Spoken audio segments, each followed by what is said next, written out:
영국의 미술사학자 곰브리치는 이런 말을 했습니다. 미술이라는 것은 사실상 존재하지 않는다. 다만 미술가들이 있을 뿐이다. 반갑습니다. 전시의 전시 1등 큐레이터 우시연입니다. 여러분들은 예술에 대해 얼마나 알고 있으신가요? 저와 함께 다양한 국내 전시회 소개 들으면서 함께 알아볼까요? 오늘의 전시회 소개 시작하겠습니다.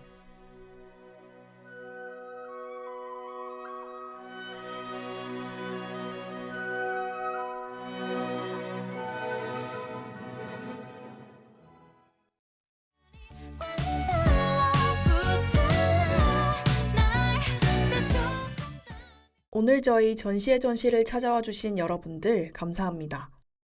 여러분들의 예술에 대한 열정과 사랑이 여기까지 느껴집니다. 지난번 방문했던 전시를 한번 되돌아볼까요? 지난 시간에는 식물 전시를 소개해드렸죠. 미술관의 피는 꽃입니다. 전시의 주인공인 여러 작가분 중 한 분의 작가님을 소개해드렸는데요. 어머니의 영향으로 지금까지 식물을 사랑하는 마음으로 연구하면서 최근 저서 식물 문답을 출간하기도 하며 어릴 때부터 뚜렷한 진로를 가지고 나아간 조현진 작가님이었습니다. 섹션 순서가 씨앗, 발화, 성장, 개화, 열매 순서로 이루어져 있었죠. 씨앗 섹션에서는 땅과 물, 빛이 여러분을 기다리고 있습니다. 겉보기에 거칠고 척박해 보이는 땅이라도 그 아래에는 항상 무한한 가능성이 반짝이고 있다는 문구와 함께 아래에 당장이라도 씨앗이 자랄 것만 같은 갈색 흙이 있었습니다. 앞서 좁고 어두운 흙, 물, 빛의 공간을 지나 비로소 씨앗을 틔우는 발화 섹션에서는 넓고 밝은 공간이 펼쳐졌습니다. 바람이 불어오는 성장 섹션과 분홍과 보랏빛으로 가장 몽환적이었던 개화 섹션을 지나 화분에 직접 씨앗을 심으며 마무리했죠. 기억이 나시나요? 전시는 미술관에 피는 꽃, 장소는 서면미술관, 기간은 10월 9일까지입니다. 동아대 청취자분이라면 가깝게 가실 수 있을 거예요. 오늘의 전시도 미리 보기 느낌으로 들으시면 실제로 꼭 방문하고 싶은 느낌이 들 겁니다. 그럼 지금부터 시작해볼까요?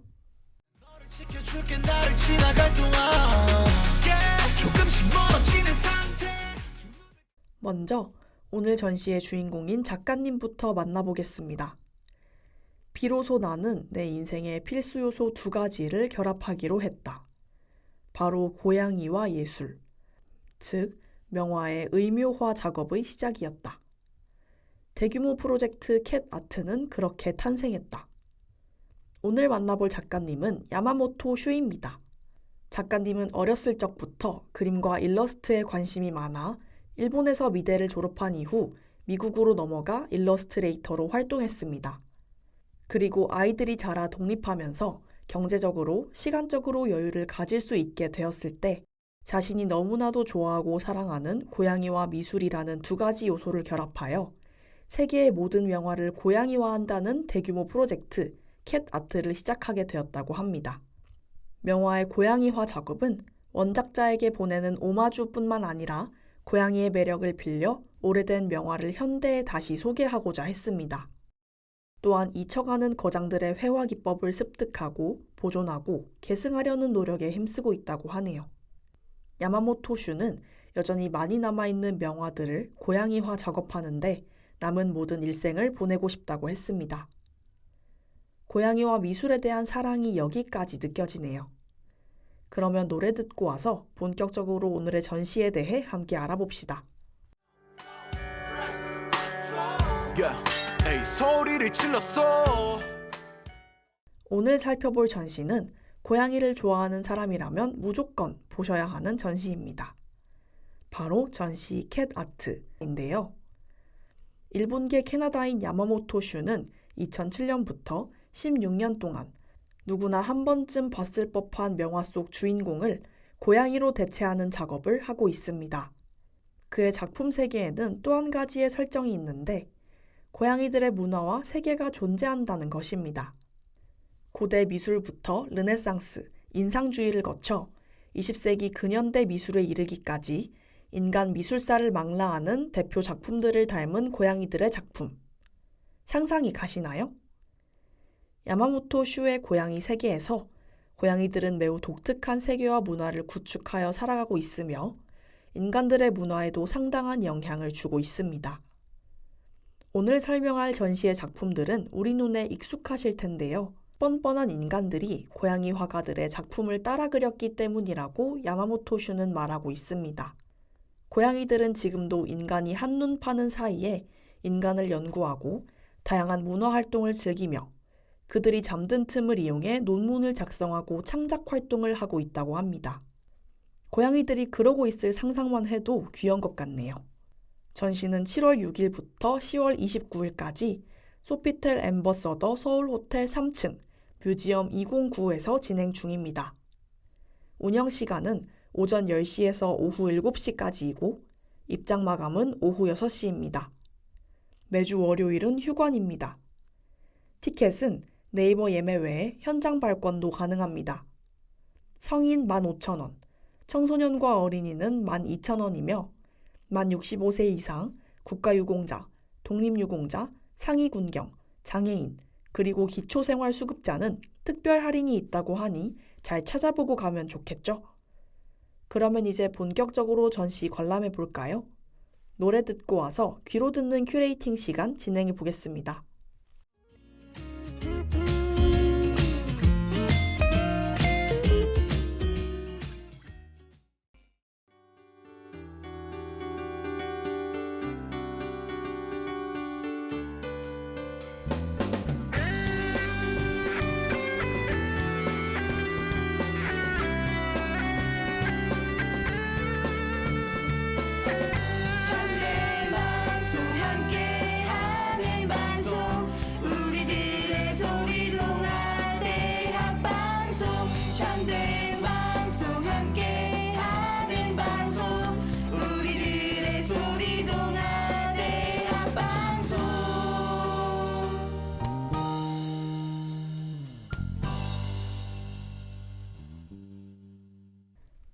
드디어 전시회장에 한번 들어가 봅시다. 귀로만 듣는 것이기 때문에 머릿속으로 큐레이팅을 잘 따라와 주셔야 합니다. 저의 설명을 잘 따라오시면 전시회에 꼭 가보고 싶은 생각이 드실 거예요. 같이 들어가 볼까요? 이번 전시는 올라가자마자 고양이 모형들이 반겨주고 있습니다. 전시는 총 고대 고양이 미술, 르네상스, 바로크, 신고전주의, 인상주의, 20세기 미술, 동양 미술의 7가지 섹션으로 구성되어 있습니다. 바닥에 귀여운 발자국 모양을 함께 따라가 볼까요? 제일 먼저 보이는 섹션은 고대 고양이 미술 섹션입니다. 섹션의 모든 작품은 프랑스 파리의 мя블루 박물관의 소장품들입니다. 문명의 여명기에 만들어진 작품이라고 절대 단순하지만은 않습니다. 오히려 반대로 그들의 정교함과 우아함은 현대묘들의 심금을 울리기에 충분합니다. 많은 작품이 있는데요. 이것은 미라용 석관이라고 합니다. 고대 이집트인들은 고양이와 고양이과 동물이 가진 아름다움, 신비로움, 그리고 지성을 다른 무엇보다도 추앙했습니다. 인간 세계의 것들과 마찬가지로 이 석관은 우수한 품종의 시신을 미라로 만들어 보관하고 그들이 사후세계로 향하는 여정을 보내는 동안 안전하게 보살피기 위해 만들어졌다고 합니다. 다음 섹션으로 넘어가 볼게요. 다음 바로크 섹션은 르네상스 운동 이후 화풍은 더욱 다채로워졌고 구성은 더 세련되게 발전된 것을 볼 수 있습니다. 바로크 시대로 알려진 이 시기의 대표적인 고양이 화가로는 양 브란트와 요하네스 베르메옹이 있습니다. 양 브란트의 니콜라스 털프 박사의 개 해부학 강의를 보세요. 제자들의 호기심 어린 표정과는 대조적으로 이 훌륭한 의사는 직접 개에 손을 대서 벼룩이나 옴에 옮는 일이 없도록 신중하게 주의하고 있습니다. 요하네스 베르메옹의 진주 귀걸이를 한 고양이 소녀도 눈길을 사로잡네요. 검은색 배경과 대비되어 놀랍도록 밝게 빛나는 그녀의 눈에 빠져들며 섹션 감상하실 시간 드릴게요. 멀리 간 듯해, 내가 되돌리기엔 꽤 멀리까지 간 사람. 천천히 모두 둘러보셨나요? 그렇다면 이동해 볼게요. 다음 섹션은 신고전주의 섹션입니다. 작품의 구성을 더 간결하게 만들기 위해 예술가들은 그리스 로마 신화의 주제에 의존했고 이것이 신고전주의의 시작이었습니다. 하지만 일부 예술가들은 당대의 일상을 묘사하기도 했습니다. 신고전주의의 대표적인 고양이 화가로는 장 오귀스트 냥그르가 있습니다. 들어가자마자 신사 옷을 입은 고양이가 반겨주네요. 그 옆에는 장 오귀스트 냥그르의 그루밍 오달리스크가 있습니다. 꼬리로 이어지기까지 척추뼈가 몇 개는 더 있는 것 같은 긴 허리. 발톱을 감추고 순종하고 있음을 분명하게 드러내는 자태. 이 할렘의 후궁을 보고 있자면 야옹 소리가 절로 나올 것 같습니다. 그 외에도 익숙한 작품들이 많이 보이네요. 어떤 식으로 고양이화가 되었는지 찾는 재미가 쏠쏠할 것 같습니다. 전시의 끝이 다가오고 있네요. 다음은 20세기 미술 섹션입니다. 19세기 후반 인상파 화가들에 의해 판도라의 상자가 열리면서 회화의 스타일이 다양해졌습니다. 야르누보, 큐비즘, мя우하우스의 작품과 추상주의를 예로 들 수 있습니다. 전통 회화 기법을 배우지 못한 고양이들도 이제는 스스로 예술가라고 주장할 수 있는 시대가 도래된 것입니다. 살묘도를 달리의 기억의 지속은 모르시는 분들이 없을 텐데요. 세상의 모든 압박이 고양이와 시계 위로 떨어지고 있다고 말하는 듯하네요. 마지막으로 동양미술 섹션입니다. 이 섹션은 유명 고양이 화가 신애옹복의 단오풍정과 독특한 일본 목판화도 선보입니다. 간송미술관은 고양이들이 만든 작품들을 뻔뻔스럽게 모방한 인간 작품들을 소장하고 있다고 했습니다. 어떠신가요? 다들 익숙한 명화들이 고양이화가 된 것을 보니 재미있지 않나요? 다시 한번 전시회 정보 말씀드릴게요.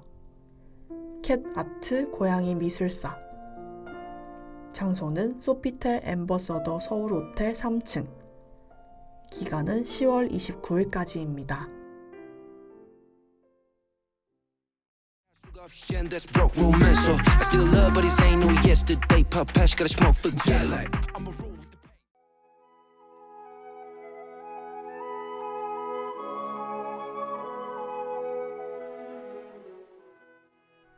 여전히 많이 남아있는 명화들을 고양이화 작업하는데 남은 모든 일생을 보내고 싶다. 야마모토 슈의 고양이와 예술에 대한 사랑이 느껴지시나요? 9월 26일 전시의 전시, 여기서 마치겠습니다. 전시회 소식은 유튜브와 다우미디어 센터 홈페이지에서 다시 들으실 수 있습니다. 댓글로 저의 큐레이팅 후기도 많이 남겨주세요. 제작과 송출의 김정아 PD, 저는 큐레이터 우시연이었습니다. 전시의 전시는 다음 주에도 계속됩니다.